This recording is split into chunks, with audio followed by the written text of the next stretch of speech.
خوب جب آپ نے دھرنا دیا تو آپ اسلام آباد میں جا کر احتجاج کریں اور اس کو کہا جمہوری حق ہے، یہ حق آپ کو دیا گیا. آپ کی حکومت میں کسی کو حق نہیں ہے نہ جلوس نکالنے کا نہ دھرنا دینے کا. جس سربراہ پر کوئی جرم ہی نہیں ہوا اس نے کیا، اس کو ویسے بے گناہ پکڑا ہوا ہے، اس کی آواز اٹھانا بھی نہ دینے، ان کو آواز نہ اٹھانے دیں. یہ خطرناک کام ہے. بعض تو کہہ رہے ہیں کہ کر چکے ہیں، یعنی یہ شروع ہے یہ مارا ماری، لیکن چونکہ میڈیا پہ خبریں نہیں آ رہی، پابندی لگ گئی ہے کہ لبیک کے دھرنے اور جلوس کے بارے میں کوئی خبر میڈیا میں نہیں آئے. یہ خطرناک عزائم ہیں، یہ ناجائز کام ہے. ان کا حق بنتا ہے احتجاج کرنا، آپ کا حق بنتا ہے ان کا احتجاج سننا. اور یہ ناگہان حکومت میں اتنا تشدد کا رجحان پیدا ہونا، اگر حکومت نے یہ حماقت کی، یہ غلطی کی، اس دھرنے کو اسلحے سے اگر نعوذ باللہ قتل عام کیا، مارا پاکستانیوں کو، اس دھرنے کے شرکاء کو، تمام مذہبی جذباتی طبقہ میدان میں آ جائے گا. پھر یہ دیوبندی اور بریلوی والی تفریق ختم ہو جائے گی. حکومت تبدیل کر دو تو بہتر ہے، خود فوج آ جائے، فوج حکومت لے لے، آ کے کنٹرول کر لے، حالات کو سلجھا دے. حکومت سے اگر نہیں ہوتا.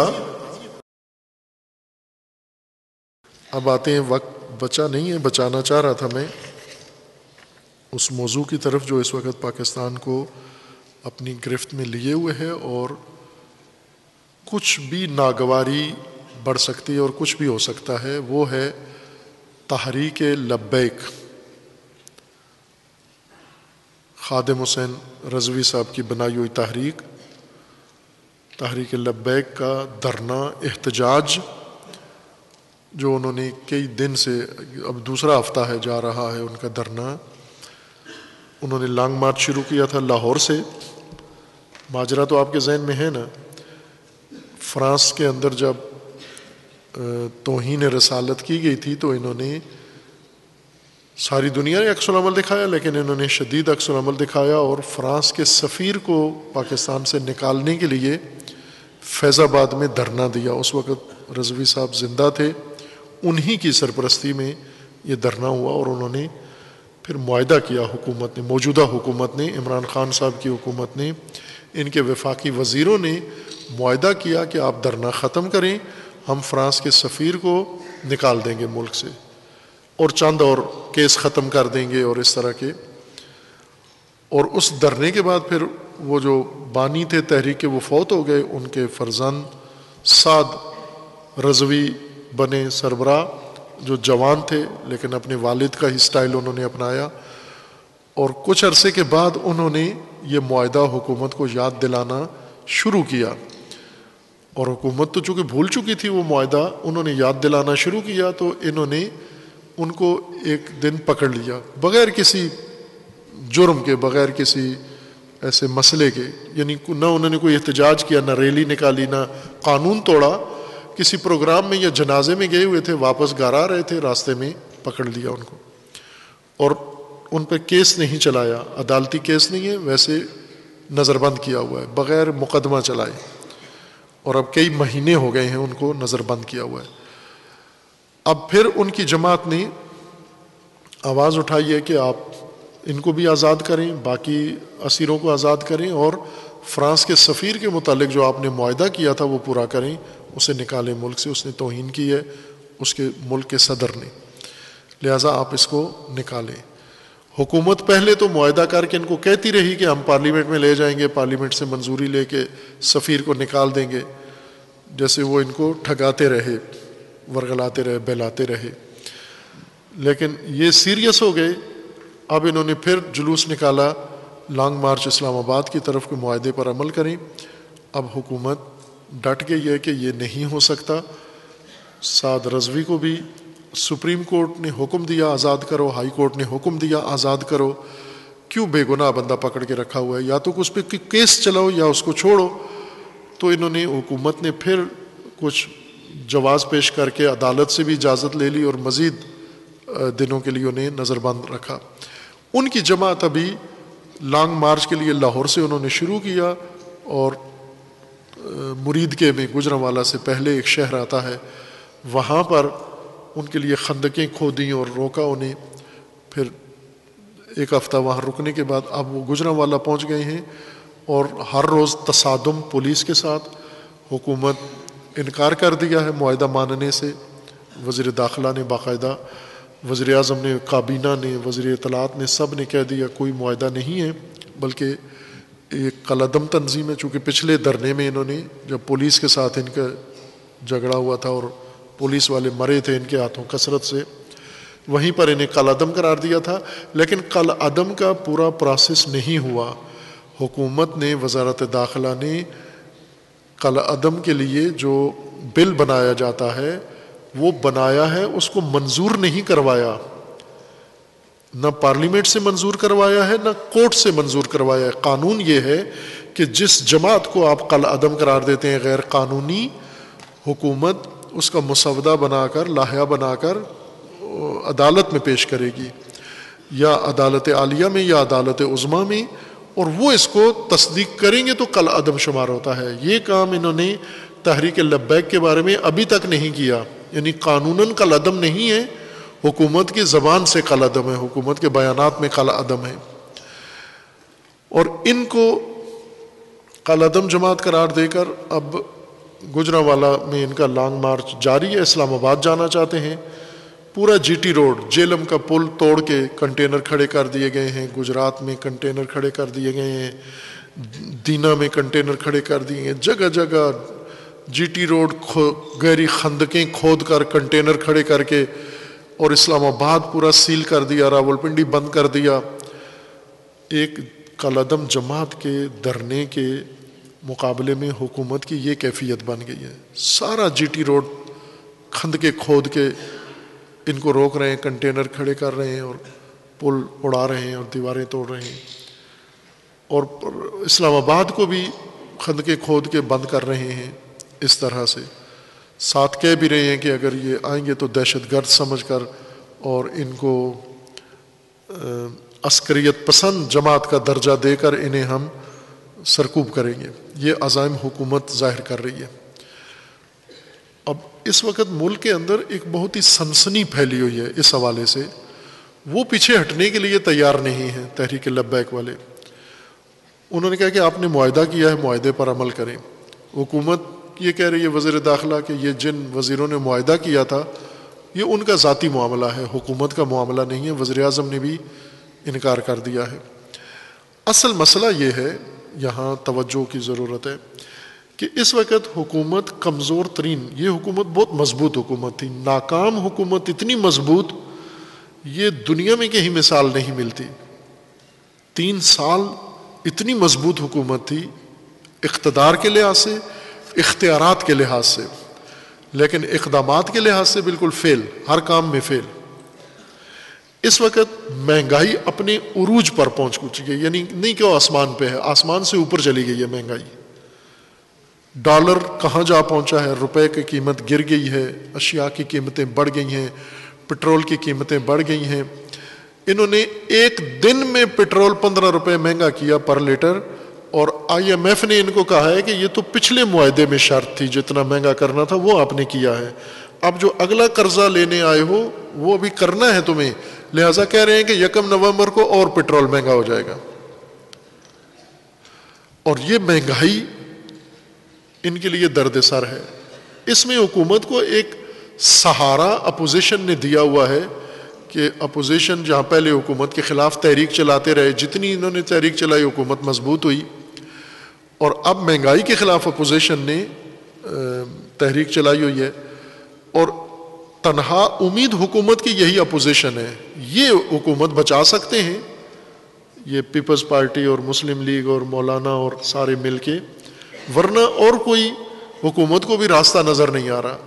کہ اگر یہ اپوزیشن مہنگائی کے خلاف اٹھتی ہے تو پھر عوام گھر بیٹھ جائیں گے، عوام اپوزیشن کے ساتھ نہیں آئیں گے. لیکن اگر یہ اپوزیشن چھوڑ دے بولنا تو عوام اٹھ کھڑے ہوں گے. اس وقت جو صورتحال مہنگائی کی جہاں پہنچ گئی ہے، لوگوں کے لیے ناممکن ہے یہ مہنگائی برداشت کرنا. ایک اور حکومت نے ایک قدم اٹھایا ہے جو اپنی مضبوطی، جس شاخ پہ حکومت بیٹھی ہوئی تھی اس شاخ کو حکومت نے کاٹنا شروع کیا ہے، اور وہ فوج کے سپہ سالار اعلیٰ نے فوج میں معمول کے مطابق ترقیاں دی ہیں، رد و بدل کیا ہے، فوج کے اپنے شیڈول کے مطابق ہوتا ہے یہ کام کہ کتنی عرصہ کس پوسٹ پہ کون آدمی رہ سکتا ہے، اور اس ترتیب کے ساتھ وہ کرتے ہیں سالانہ تبدیلیاں۔ اس تبدیلی کی زد میں آئی ایس آئی کے سربراہ موجودہ جو ہیں جنرل فیض حمید، فوج کے سپہ سالار اعلیٰ نے انہیں پشاور کا کور کمانڈر بنا دیا آئی ایس آئی سے ہٹا کر، اور ایک نئے جوان ظاہراً جرنیل کو انہوں نے آئی ایس آئی کا سربراہ بنایا۔ لیکن آئی ایس آئی کے سربراہ کے لیے حکومت کی منظوری ضروری ہوتی ہے، اس لیے وزیر اعظم کا نوٹیفیکیشن ضروری تھا۔ فوج نے اعلان کر دیا ان کا، وزیر اعظم نے نوٹیفیکیشن پر سائن کرنے سے انکار کر دیا۔ یہاں خود حکومت کے لیے ایک بڑا مسئلہ یہاں بن گیا کہ فوج نے آ کر بات کی ان سے کہ بھئی کیوں آپ نے یہ تبدیلی روکی کیوں ہے؟ چونکہ جب پچھلے فیض حمید صاحب کو جب سربراہ بنایا گیا تھا تو اسی طرح بنایا گیا تھا جس طرح ابھی ہوا ہے، یعنی فوج کا سربراہ تبدیلی، چونکہ فوج ہے ان کا کنٹرول ہے، سربراہ وہ ہیں، ان کے حکم سے یہ سربراہ بن گئے، اور سربراہ کی فائل وزیر اعظم کے دفتر آتی ہے، وہ سائن کر دیتے ہیں۔ لیکن کبھی بھی وزیر اعظم کے دفتر سے فوج کے سربراہ کے فیصلے کو چیلنج نہیں کیا گیا، روکا نہیں گیا، یہ نہیں ہوا، انہوں نے کر دیا، روک دیا۔ فوج نے کوشش کی سمجھنے کی کہ کیوں روکا آپ نے، وجہ ہوتی ہے نا کہ مثلا نیا سربراہ اہل نہیں ہے، لائق نہیں ہے، یا اس کے اندر یہ مشکل ہے۔ فوج کے اندر ایک بڑا منظم سسٹم ہے، یعنی اعلیٰ ترقی جب ایک افسر ترقی پاتا ہے تو اس کی پوری سروس کے دوران اس کی ایک فائل ساتھ ساتھ چلتی رہتی ہے اس کے مختلف حوالوں سے۔ یہ فائل کے مطابق یہ سربراہ فوج میں موجودہ رینکس میں سب سے قابل سمجھا گیا، جو موجودہ انجم صاحب ہیں، ندیم انجم لیفٹیننٹ جنرل ہیں، انہیں سربراہ افواج نے سب سے لائق افسر پا کر انہیں اس پوسٹ پر نامزد کیا۔ وزیر اعظم نے انکار کیا کہ میں سائن نہیں کرتا۔ اب سوال یہ تھا کہ کیوں، کیا وجہ ہے؟ مثلا نالائق ہے، نا تجربہ کار ہے، وجہ کیا ہے؟ وہ وجہ نہیں بتا سکے۔ یہاں پر پھر لوگوں نے اندازہ لگایا، گیس لگایا، وہ یہ ہے کہ وزیر اعظم کچھ ایسے چیزوں پر بھی اعتقاد ایمان رکھتے ہیں، معنوی روحانی چیزوں پر، کہ جو اس طرف سے پوچھتے ہیں پیروں سے، فقیروں سے، یا گھر میں جو ان کے سلسلہ ہے روحانیت کا، وہاں سے وہ تائید لیتے ہیں تو پھر یہ فیصلے کرتے ہیں سیاسی۔ یہ چیز اس کو تقویت ملی اور پھیلی، اور یہ بھی ایک حکومت کے لیے بہت بڑا مسئلہ بن گیا ہے، اور سیاسی اپوزیشن نے اس مسئلے کو بڑھا چڑھا کر پیش کیا ہے، غیر ملکی میڈیا نے بھی اس کو پیش کیا ہے کہ اتنی اہم تعیناتی کو کیوں روکا گیا؟ تو آیا ملک روحانی سلسلوں سے چل سکتا ہے؟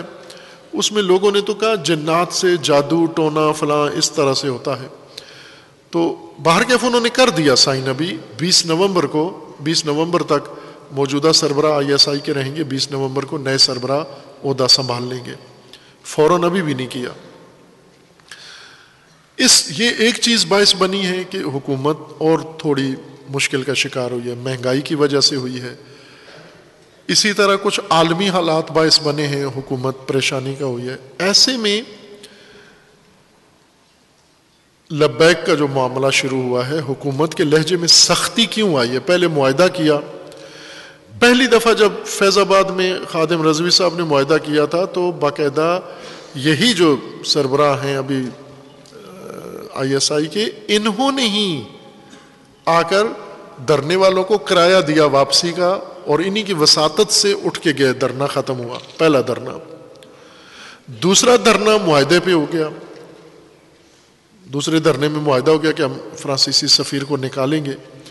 تیسرا دھرنا ابھی جنگ پہ ختم ہو رہا ہے۔ کیوں؟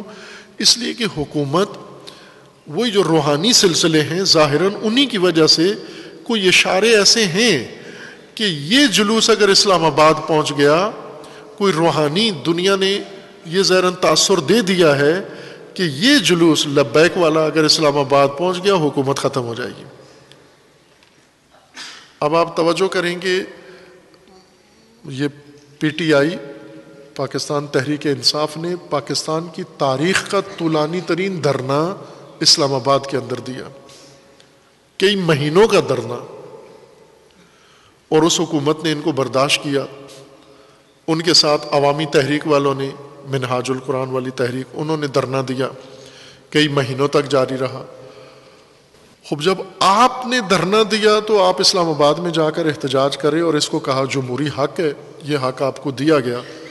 آپ کی حکومت میں کسی کو حق نہیں ہے نہ جلوس نکالنے کا نہ دھرنا دینے کا۔ یہ خود حکومت کے اوپر ایک بڑا سوال اٹھ گیا ہے۔ میڈیا حکومت کے عموماً خلاف ہو گیا ہے، بالعموم میڈیا کے ساتھ جو انہوں نے رویہ اختیار کیا، میڈیا عموماً جو ان کے اچھے قریبی میڈیا والے دوست تھے وہ بھی اب ان کے خلاف ہو گئے ہیں۔ یہ مجموعی عوامل ہیں جس وجہ سے حکومت کے انداز تیور بدل گئے ہیں۔ یعنی انہیں یہ لگتا ہے دھرنا ہوا تو حکومت ختم، اگر حکومت بچانی ہے تو دھرنا ختم کریں، یہ ٹھنی ہوئی ہے ان میں۔ اور اس وجہ سے احتمال ہے کہ اگر اقتدار روحانی طاقتوں نے بتا دیا ہے کہ تحریک لبیک کے دھرنے سے اقتدار مربوط ہے، اگر یہ دھرنا اسلام آباد پہنچ گیا تو اقتدار ختم ہو جائے گا، تو پھر تو ہر قیمت پر یہ دھرنا ختم کیا جائے گا طاقت کے ذریعے سے۔ پنجاب پورا رینجرز کے حوالے کر دیا گیا ہے، اور ساتھ ہی وزیر داخلہ نے کہہ دیا کہ ان رینجرز کو گولی چلانے کا اختیار بھی دے دیا گیا ہے۔ یہ تو بہت خطرناک صورتحال ہے۔ کس بنیاد پر؟ تحریک لبیک جو کر رہے ہیں، جو چاہتے ہیں، وہ کتنا ٹھیک ہے کتنا غلط ہے، یہ ایک موضوع ہے۔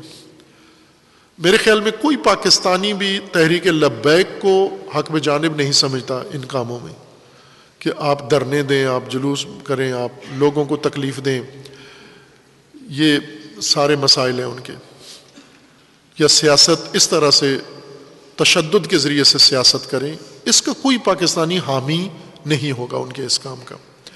لیکن یہ کہ وہ اپنا آواز اٹھائیں، اپنا احتجاج کریں، اپنے سربراہ کی رہائی کے لیے بات کریں، جس سربراہ پر کوئی جرم ہی نہیں ہوا اس نے کیا، اس کو ویسے بے گناہ پکڑا ہوا ہے، اس کی آواز اٹھانا بھی نہ دینے، ان کو آواز نہ اٹھانے دیں، یہ خطرناک کام ہے بہت۔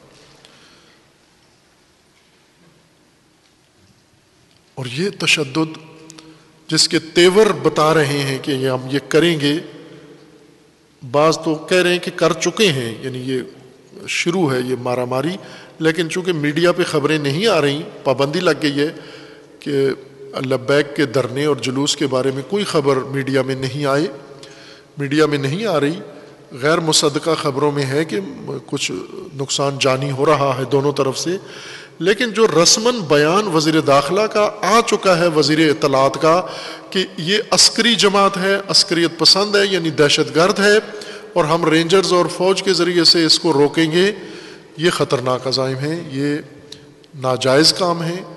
ان کا حق بنتا ہے احتجاج کرنا، آپ کا حق بنتا ہے ان کا احتجاج سننا، مطالبات مانے یا نہ مانے وہ ایک الگ بات ہے، لیکن یہ کہ انہیں اس جرم میں قتل کریں، ان پر گولیاں برسائیں، یہ کسی قانون میں، کسی منطق میں سمجھ میں آنے والی بات نہیں ہے۔